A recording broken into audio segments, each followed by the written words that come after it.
আসসালামু আলাইকুম প্রিয় ভিউয়ার্স। ফেসবুকে ইস্যু কি আমরা অনেকেই জানি না। ফেসবুকে কাজ করতেছি বাট শুনতেছি যে ইস্যু আসবে বা ইস্যু চলে আসছে। আদৌ ইস্যু কি? ফেসবুকের ইস্যু কত প্রকার, কোন কোন টাইপের ইস্যু আপনার ফেসবুকে কাজ করলে আসতে পারে। এই ভিডিওতে আপনাদেরকে আমি একদম ক্লিয়ার করে দেব ফেসবুকের ইস্যু কি, কি করলে আপনারা ইস্যু থেকে মুক্তি পাবেন, কি করলে ফেসবুকে আপনার ইস্যু আসবে না। তো কথা বাড়াবো না, চলে যাব মূল টপিকে। দেখেন, ফেসবুক থেকে লাখ লাখ টাকা অনেকেই ইনকাম করতেছে, যার কারণে আমরাও চেষ্টা করতেছি ফেসবুক থেকে লাখ লাখ টাকা ইনকাম করতে। বাট ফেসবুকের কমিউনিটি গাইডলাইনের লিমিটের কারণে আমরা অনেকেই মনিটাইজেশন পাচ্ছি না, বা ইস্যুর কারণে আমাদের মনিটাইজেশনগুলো চলে যাচ্ছে, অথবা ইস্যুর কারণে আমাদের পেমেন্টগুলো আটকা রয়েছে, পেমেন্ট উইথড্র করতে পারতেছি না। তো আগে আমাদেরকে জানতে হবে যে ফেসবুকের ইস্যু কি। ফেসবুকের ইস্যু হচ্ছে ফেসবুকের কমিউনিটি গাইডলাইনের বাইরে, ফেসবুকের নিয়ম কানুনের বাইরে যদি কোনো কিছু আপনি পোস্ট করেন, অর্থাৎ কোনো কন্টেন্ট নিয়ে কাজ করেন, তাহলেই আপনার ইস্যু চলে আসবে। এখন কন্টেন্টের ভিতরে কিন্তু ফেসবুকে যা করবেন তাই পড়ে যাবে। ধরুন ফটো, টেক্সট, ভিডিও, আপনি যে একটা কমেন্টস করতেছেন, লাইক করতেছেন, শেয়ার করতেছেন, সবগুলো অ্যাক্টিভিটিস আপনার কন্টেন্টের ভিতরে পড়ে যায়। তো এই কাজগুলো করার জন্য ফেসবুকের সুনির্দিষ্ট একটা নিয়ম রয়েছে বা রুলস রয়েছে, যেগুলো আমাদেরকে মানতে হবে। আর সেইগুলো না মানার কারণে আমাদের ফেসবুক ইস্যু ধরিয়ে দিচ্ছে। তো এই ইস্যু কিন্তু ছোট থেকে বড় হয়ে থাকে। ধরুন জেল যেমন 1 মাস, 2 মাস, 6 মাস, 1 বছর থাকে, আপনার ইস্যুগুলো সেম। ছোট সমস্যা হলে আপনার ছোট শাস্তি হবে, বড় সমস্যা হলে বড় শাস্তি হবে। তবে আমি যে কাজগুলোর কথা বলবো, সেই কাজগুলো যদি আপনারা সুন্দরভাবে করেন, সেই নিয়মগুলো যদি আপনারা মেনে চলেন, আপনারা ফেসবুকে ইস্যু থেকে মুক্তি পাবেন। আপনার ফেসবুক পেজ বা আইডিতে ইস্যু আসবে না।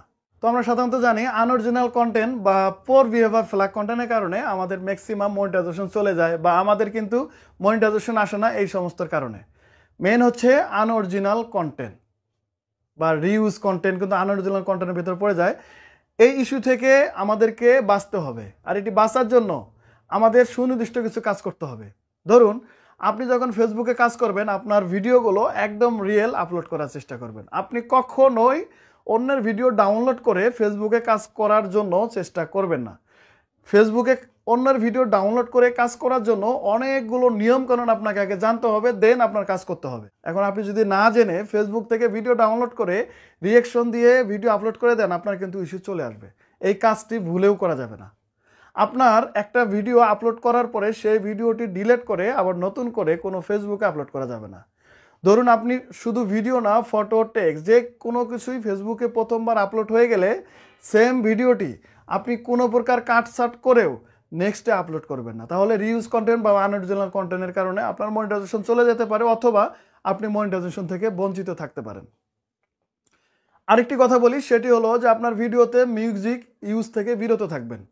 আবার অনেকেই বলবে যে মিউজিক ইউজ করলে কি মনিটাইজেশন আসবে না? মনিটাইজেশন অবশ্যই মিউজিক ইউজ করলে আপনি পাবেন, কোনো প্রকার ইস্যু আসবে না। তবে মিউজিক ইউজ করার জন্য সুনির্দিষ্ট কিছু নিয়ম রয়েছে, যে নিয়মগুলো আমরা মানি না বিধায় আমরা মিউজিক ইউজ করার কারণে মনিটাইজেশন পাই না। মিউজিক ইউজ করার কারণে আমাদের বিভিন্ন প্রকার ইস্যু চলে আসে। সো আপনি যেহেতু নতুন, আর এই নিয়মগুলো জানা আপনার জন্য অনেকটা কষ্টসাধ্য, যার কারণে আপনি মিউজিক ইউজ না করেই ভিডিও আপলোড করতে থাকুন।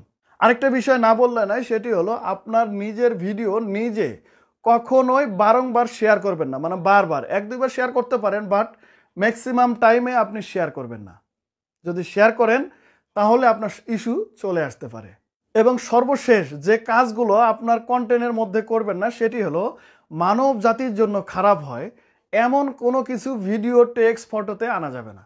ধরুন আপনি একটা ভিডিও আপলোড করতেছেন, সেটা মানব জাতির জন্য খারাপ, আপনার ভিডিও থেকে কিছু শিখে মানুষ খারাপ কিছু শিখতেছে, মানে খারাপ কিছু কাজে লিপ্ত হবে, এই ধরনের কোনো কিছু ভিডিওতে শেখানো যাবে না। ধরুন আপনি ভিডিওতে এমন কিছু দেখাচ্ছেন যে ভিডিওটি মানব জাতি দেখলে মানব জাতির উপরে খুব খারাপ একটা প্রভাব বিস্তার করতে পারে। তো এই ধরনের কাজ যদি আপনি করে থাকেন, তাহলে আপনি কখনোই মনিটাইজেশন পাবেন না। আর যদি মনিটাইজেশন পেয়েও যান, আপনি সেই মনিটাইজেশন দিয়ে দীর্ঘদিন ইনকাম করতে পারবেন না। তো এই কাজগুলো মেনে চলুন, আর ইস্যু থেকে একদম মুক্ত থাকুন। এরপরও যদি আপনাদের কোনো ইস্যু চলে আসে, অবশ্যই আমাদের ইউটিউব চ্যানেলে অ্যাবাউট সেকশনে নাম্বার দেওয়া আছে, চাইলে আমাদের সাথে হোয়াটসঅ্যাপে যোগাযোগ করতে পারেন। তো প্রিয় ভাই, এই ছিল পুরো ভিডিওতে। দেখা হবে নতুন কোনো ভিডিও নিয়ে। ততক্ষণ ভালো থাকবেন, সুস্থ থাকবেন। আল্লাহ হাফেজ।